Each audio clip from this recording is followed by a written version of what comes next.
et bienvenue sur Colt et Gaulois. Alors, ici on parle souvent d'armes à feu et surtout de culture sur les armes à feu sous un angle que vous entendez rarement ailleurs. Les médias rapportent toujours les drames qui ont eu lieu avec des armes à feu. Et à raison, aucun problème là-dessus. Par contre, ça fait beaucoup moins de bruit et c'est rarement repris par les médias nationaux quand un propriétaire légal d'armes à feu utilise son arme pour sauver une vie ou arrêter un crime. C'est pour ça que j'ai décidé que chaque mercredi à partir de maintenant, on va se retrouver pour un nouveau rendez-vous qui sera consacré à un fait divers réel qui se sera passé aux US, rapporté par les presses locales américaines. Pas d'analyse, pas de jugement, juste les faits. Vous êtes prêts? On se plonge sur l'histoire d'aujourd'hui? Let's go!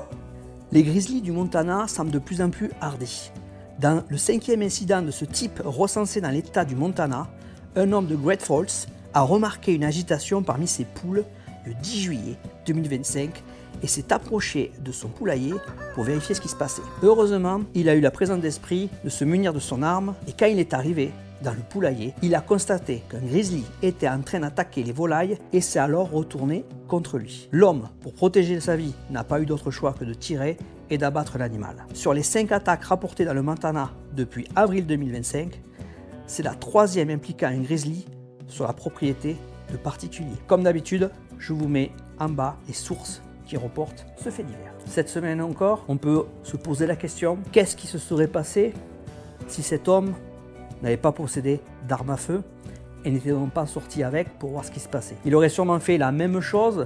On peut se dire, la plupart du temps, il ne se passerait absolument rien.